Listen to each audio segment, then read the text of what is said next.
Vamos a abrir a preguntas y comentarios. Empezamos por aquí con Liliana Noble, Pulso Saludable. Héctor Herrera, Fórmula, por favor. Buenas noches, Liliana Noble de Pulso Saludable. Doctor Gatell, hoy hubo una conferencia de prensa que ya no pudo ser, entendí al principio que sí iba a ser virtual y podíamos tener acceso a los reporteros con el canciller para darnos los pormenores de la vacuna de CanSino y los análisis, los estudios clínicos que se están haciendo, pero luego nos dijeron que tenía que ser grabada y ya no pude tener oportunidad de verla. No sé si usted se enteró y si conoce un poquito de qué fue esta conferencia, si nos puede platicar algo al respecto. Y doctor Ricardo Cortés, quisiera saber si en adelantada, si mañana pudiéramos conocer o amaneceríamos ya, yo sé que ha dicho que no es trascendente ya el color, pero pareciera que para mucha gente sí sigue siendo de vital importancia para poder atender a los llamados de los expertos para quedarnos en casa. Mañana ya estaríamos tal vez en Ciudad de México en rojo. Gracias. Voy a abordar las dos preguntas. No adelantemos vísperas, eso es solo especulación y solo alimenta la confusión. Los viernes de cada 15 días se presenta el semáforo COVID. No hay duda alguna que el semáforo COVID se seguirá presentando y se seguirá el lineamiento que está publicado en el diario oficial, es un mandato legal. El instrumento técnico sigue vigente, no especulemos. El comentario de que es intrascendente es porque esta es la cara de la epidemia, este drama es la cara de la epidemia. Entonces, si nos ponemos a deliberar sobre si el color del semáforo, cuando el mensaje es clarísimo, estamos en alerta por COVID, estamos en emergencia por COVID. Mañana, que toca, de acuerdo al lineamiento legal, presentar el semáforo, por supuesto que vamos a presentar el semáforo y vamos a mostrar los estados que hayan pasado a rojo, los que hayan pasado a naranja y algunos que permanezcan en las mismas condiciones. No anticipemos vísperas, no especulemos, centremos la atención en lo que es relevante, por favor. Sobre la otra pregunta, efectivamente, CanSino es una de las 3 empresas con las que se han tenido contratos de manera individual o convenios en este caso.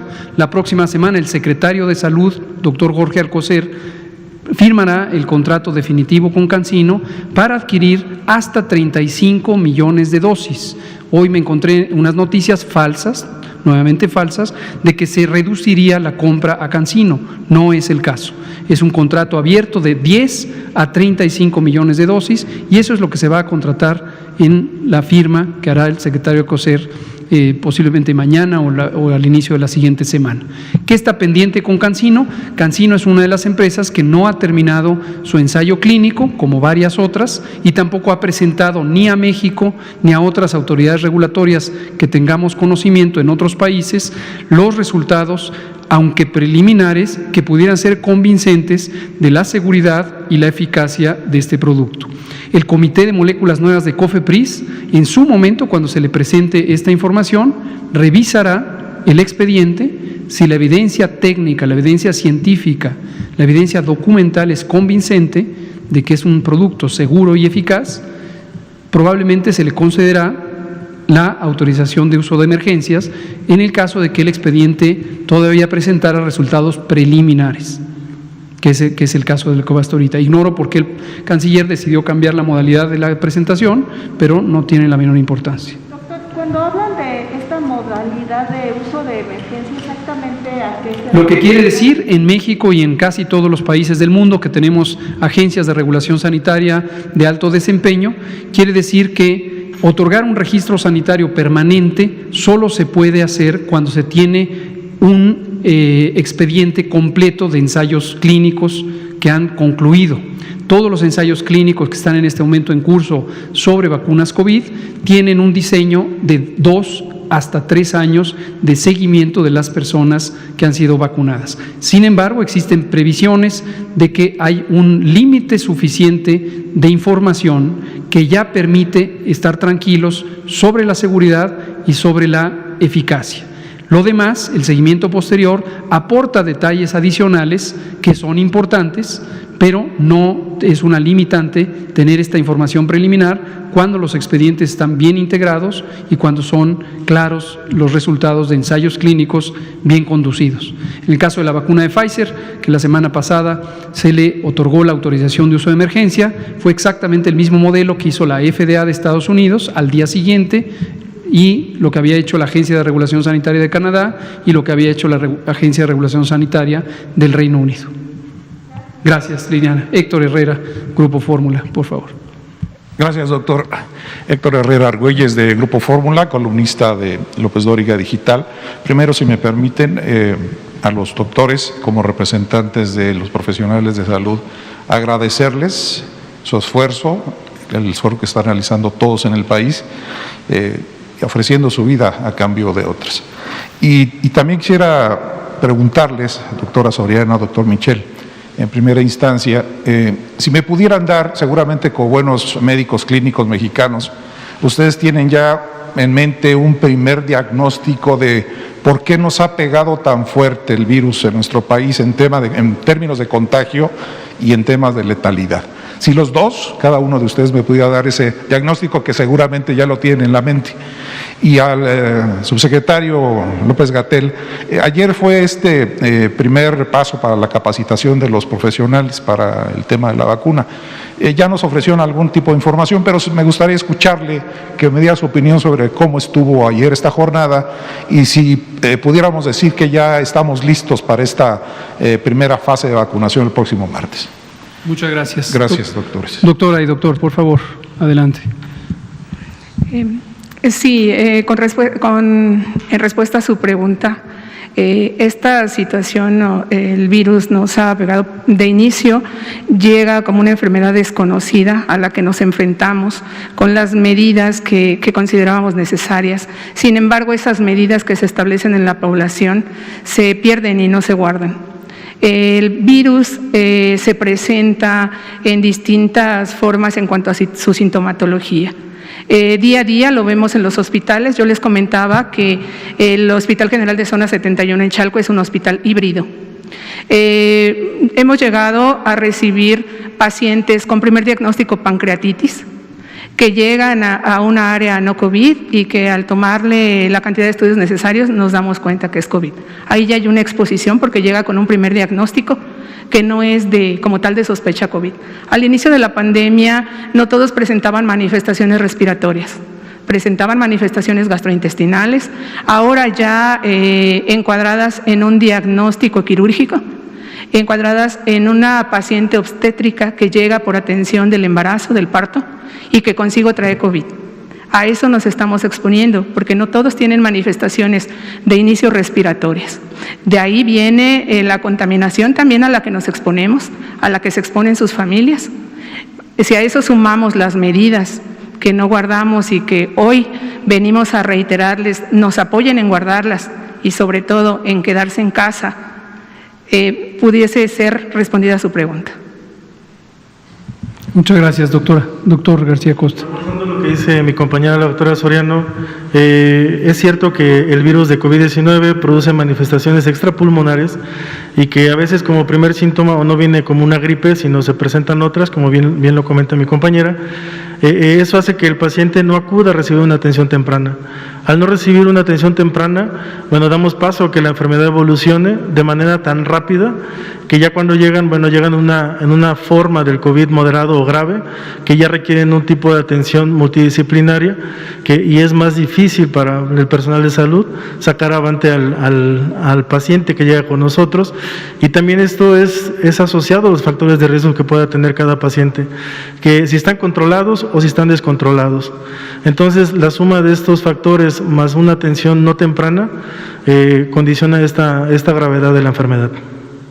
Pudiera ser, perdón, que también muchas de las personas que llegan contagiadas no saben que tienen otras enfermedades asociadas, es decir, no saben que son diabéticos, no saben que son hipertensos o que tienen el VIH. ¿Esto ha pasado también? Sí, es correcto, ha pasado. Llega el paciente, lo diagnosticamos como COVID, obviamente al hacerle los estudios de exámenes necesarios para ver reactantes de inflamación, nos percatamos, nos damos cuenta de que tiene otras comorbilidades que el paciente desconocía. Muchas gracias, doctor García Costa. Sobre la vacunación contra COVID, los preparativos. Efectivamente, ayer, que fue miércoles 16 de diciembre, a las 9 de la mañana, 9 con algunos minutos, inauguramos la capacitación a 300 miembros del personal de salud de todas las instituciones del sector salud para la aplicación específica de la vacuna que se aplicará ahora, que es la de Pfizer. Todo el personal es personal experto en el campo de la vacunación, es decir, no tenían que entrenarse por primera vez, llevan años haciendo esto, y el personal está adscrito a las direcciones generales de Sanidad Militar de la Secretaría de Defensa Nacional, la de Sanidad Naval de la Secretaría de la Marina, del Instituto Mexicano del Seguro Social, del ISSSTE, de los servicios médicos de Pemex, de la Secretaría de Salud o los servicios estatales de salud de la Ciudad de México y también de Coahuila. ¿Por qué en ese personal? Por lo que hemos explicado, el arranque de la vacunación contra COVID ocurrirá en la Ciudad de México y en Coahuila. Reiteramos, no se limita a eso, es solo el arranque, solo el arranque. El Plan General de Vacunación incluye a toda la población mexicana, toda la población. Va a ser una cobertura universal. Los contratos que hasta el momento se han firmado con AstraZeneca, Pfizer, próximamente CanSino, más el contrato que se firmó con la iniciativa COVAX, que coordina la Organización Mundial de la Salud, nos permite tener suficientes vacunas para cubrir a toda la población. Viene también en camino, ya está un convenio o una carta de intención con Janssen, que estableció el doctor Alcocer, y viene muy próximamente un contrato por hasta 22 millones de dosis adicionales. Entonces, esto lo enfatizo porque he visto noticias a lo largo del día de hoy con supuestos nuevamente falsos de que no se está considerando cobertura universal. El arranque, obviamente, es limitado, pero sin ninguna interrupción se continuará en enero, febrero, marzo, abril, durante todos los meses que llevará la vacunación. La capacitación fue muy exitosa, fue muy productiva, desde luego todo el personal que asistió estuvo a sana distancia. Esto ocurrió en el centro de la unidad de congresos del Centro Médico Nacional Siglo XXI, tiene espacio suficiente, había una distancia de 4 sillas entre persona y persona, y la inauguramos con la participación de la doctora Oliva López Arellano, secretaria de Salud de la Ciudad de México, y el doctor Juan Manuel Cervantes, titular de la Unidad de Atención Primaria de la Salud en el primer nivel de atención del Instituto Mexicano del Seguro Social, en representación del maestro Zoe Robledo y del doctor Víctor Hugo Borja, director de prestaciones médicas del IMSS, y los colegas de Sanidad Naval y Militar, también el subdirector de Servicios Médicos de Pemex, el representante del ISSSTE, etcétera. La capacitación incluyó varios elementos. Uno preponderante fue los cuidados que hay que tener para el manejo, la recepción, el manejo y la aplicación de la vacuna de Pfizer. Y solicitamos a Pfizer que nos apoyara con su personal técnico y de logística para mostrar estos elementos a cuidar. También específicamente quisiera una demostración de las cajas de aislamiento avanzado que permiten la congelación y el transporte en congelación del producto. La capacitación estuvo a cargo del Gobierno de México. Hoy vi en primeras planas unos 2 o 3 periódicos que decían Pfizer capacita. No, le agradecemos mucho a Pfizer que contribuyera al programa de capacitación que le solicitamos, pero no fue Pfizer capacita, fue el Gobierno de México capacita al personal del Gobierno de México. Los temas que se trataron incluyen los resultados esperados de esta vacuna, los elementos que hay del conocimiento técnico sobre las propiedades tecnológicas de esta vacuna, también la logística para asegurar la temperatura, su monitoreo, la técnica de reconstitución, que consiste en mezclar el producto que viene en polvo con diluyente, que es agua inyectable estéril, la logística de operación de los módulos de vacunación, la secuencia que se debe seguir para informar a las personas que se van a vacunar, inyectarlas, mantenerlas algunos minutos, 30 minutos en observación y después registrarlas, por supuesto, también en el sistema de información del Gobierno de México para este propósito. Se hizo un presimulacro ayer por la tarde, terminando la capacitación, terminó más o menos a las 3:30 de la tarde. Posteriormente, hoy hubo otro presimulacro y mañana, viernes 18 de diciembre, hay un simulacro general.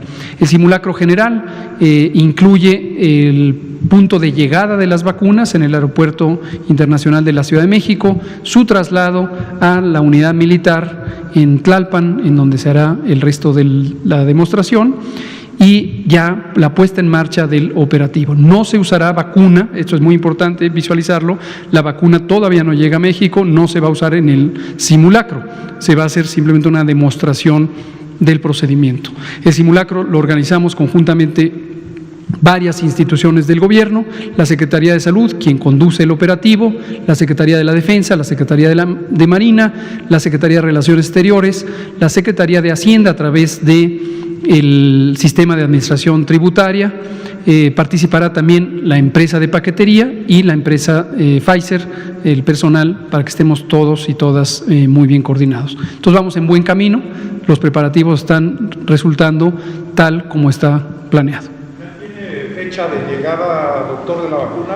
Si es el 22, que llegará un día antes. Eso lo anunciaremos cuando tengamos la precisión por parte de la empresa sobre el envío y en su momento, para no adelantar vísperas nuevamente, cuando estemos en conocimiento exacto de ello, lo anunciaremos. Muchas gracias. Vamos a pasar aquí con usted, por favor. Buenas tardes, Gerardo López Conde, de Grupo Lovisión México, Canal 13. Gracias. Doctor, esta tarde hemos escuchado argumentos como quédate en casa, responsabilidad social, y han mandado un mensaje muy importante los doctores a toda la gente. ¿Esto a qué nos obliga? A evitar los aislamientos públicos, o más bien las aglomeraciones. Y mire, desde hace un par de semanas en Tabasco se ha vivido de todo en el tema de las inundaciones, y hoy en día pues se están organizando precisamente entrega de apoyos a los damnificados por las inundaciones. Si usted ve las imágenes, que seguramente tiene el dato preciso, la cantidad de gente que hay ahí, en verdad, es de preocuparse y es de olvidarse de romper las cadenas de contagio. Entonces, aquí la pregunta es la siguiente, y dado que la misma Secretaria de Salud del Estado de Tabasco ha dicho que su sana distancia ya colgó el traje, así lo manifestó el día de ayer, nos dice que, bueno, finalmente tanta gente reunida, pues no contribuye en nada.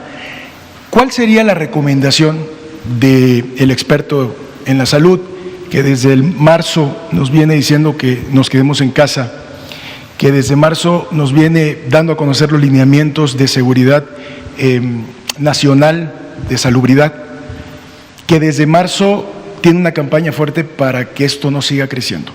¿Cuál sería la recomendación? Y dado que hace unos días también usted recomendó a Liverpool que suspendiera sus ventas nocturnas porque si no, no se logra el objetivo de evitar las aglomeraciones, ¿qué le diría usted a los responsables de la entrega de los apoyos en este momento, que se van a seguir dando? ¿Y qué le diría a través del Consejo Nacional de la Salud para que de esta manera o se suspendan, como también le sugirió a Liverpool que lo hicieran, o que readecuaran la estrategia para entregar los apoyos, o que continúen convocando a la gente en las aglomeraciones masivas? Muchas gracias, gracias por la pregunta. Definitivamente es la pregunta repetida y la respuesta es repetida. La recomendación es la misma que hemos dado desde marzo, de hecho desde febrero, pero ya cuando empezó la epidemia, ya desde marzo. Es la misma recomendación que se dan en los gobiernos o por los gobiernos de Alemania, de Reino Unido, de Canadá, de Estados Unidos, de Suecia, de Noruega, de Australia, de Nueva Zelanda, de Chile, de Argentina, de Bolivia, de Perú. Es decir, es la recomendación universal. Toda la humanidad está afectada por COVID-19 y apenas vamos a empezar a tener un mecanismo de protección específica, que es la vacuna. Pero aún teniendo la vacuna, sigue vigente y seguirá vigente durante muchos meses, posiblemente todo el 2021, las recomendaciones generales. La sana distancia es indispensable. No se puede sustituir la sana distancia, por ejemplo, con el uso del cubrebocas. Eso es parte de lo que hemos dicho y se ha prestado a una innecesaria especulación. Las cosas se combinan.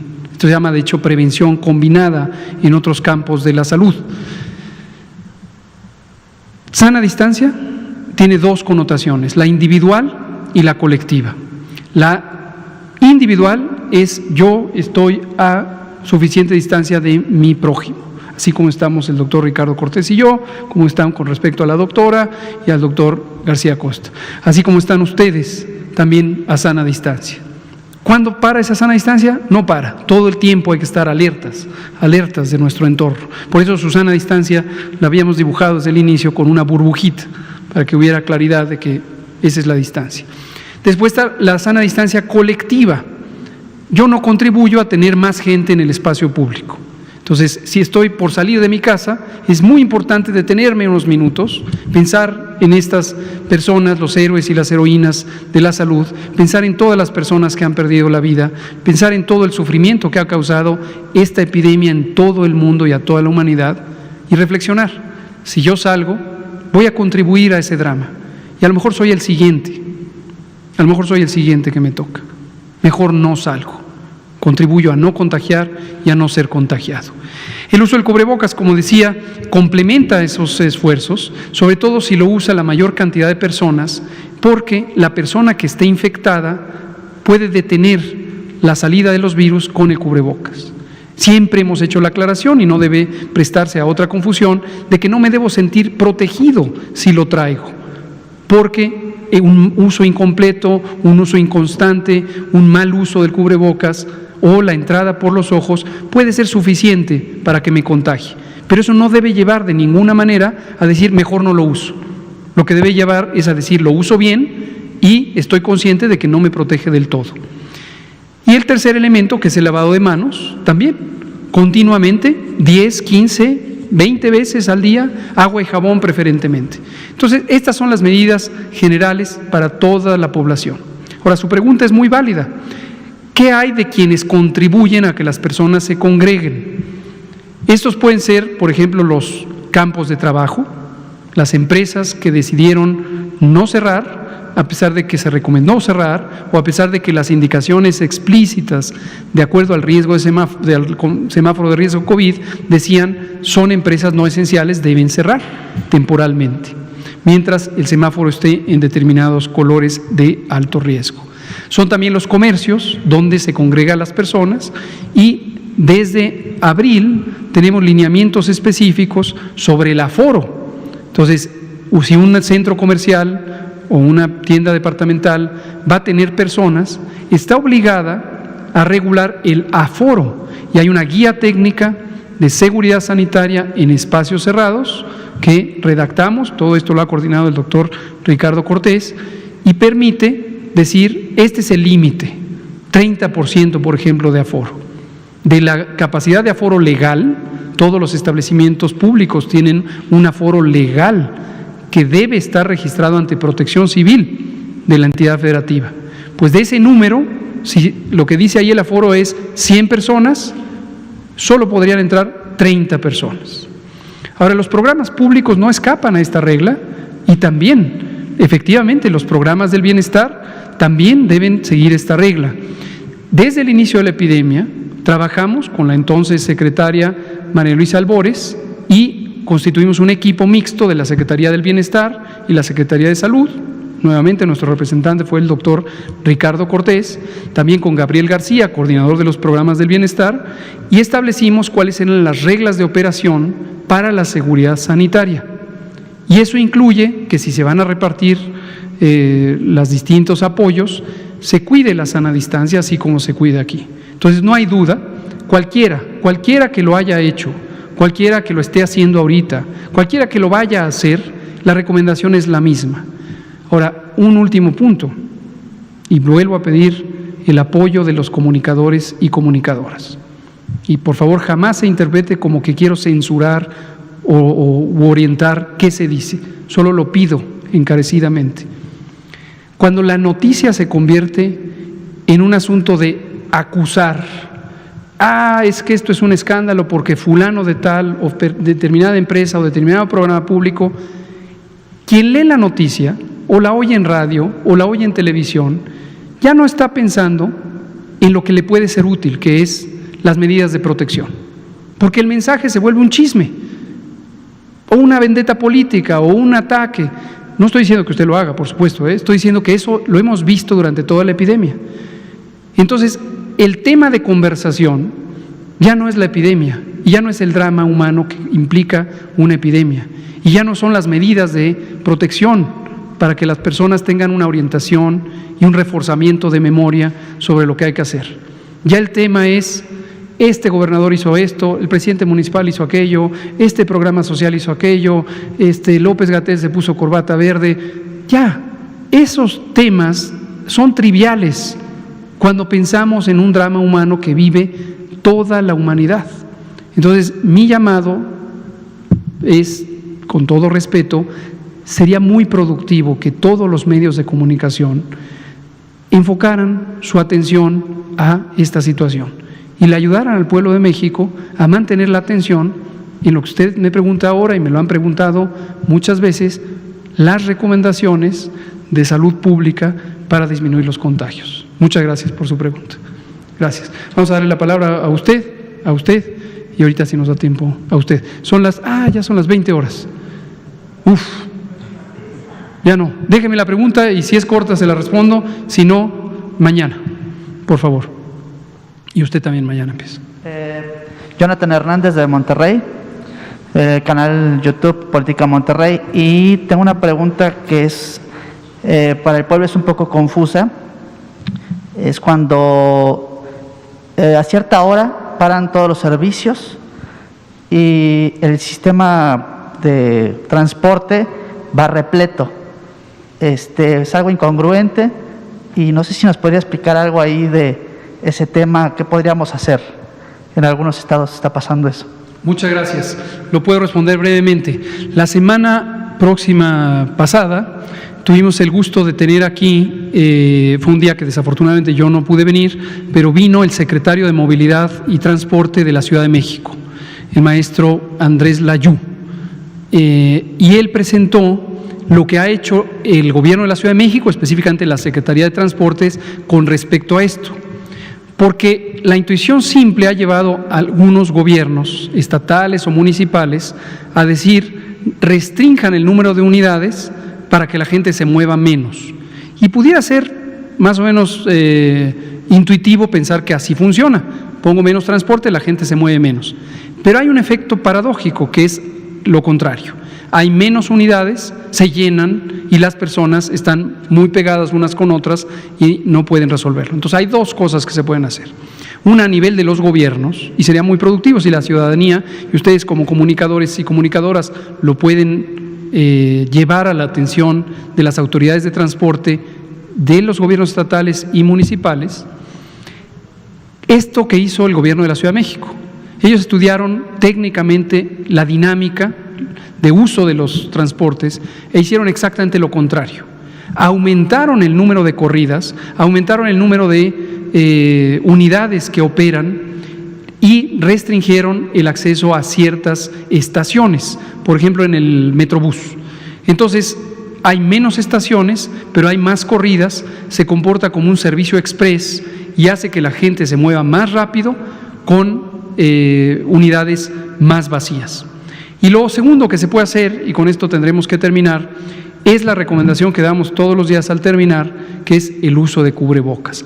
Precisamente el transporte público es uno de los espacios públicos donde es más difícil conservar la sana distancia. Si nos ponemos todos nuestro cubrebocas al subir al metro, al metrobús, al pecero, al cualquier elemento de transporte público, lo que vamos a hacer es ayudar a todos los demás. Entonces, en el transporte público, absolutamente todo mundo debería tener el cubrebocas cubriendo correctamente nariz y boca todo el tiempo que esté a bordo. ¿Para protegerse a sí mismos? No, para proteger principalmente a los demás. Y si hacemos una regla de convivencia, que todo mundo que esté a bordo de una unidad de transporte observe y diga, oye, ponte el cubrebocas, puede ayudar a reducir los contagios. Muchas gracias. Son las 20:05, gracias a los 5 minutos que nos regaló CEPROPIE, gracias a la doctora Soriano, al doctor García Costa, por estos testimonios tan reveladores. Muchas gracias, doctor Ricardo Cortés. Gracias a ustedes y gracias a quienes nos escuchan. Nos vemos mañana.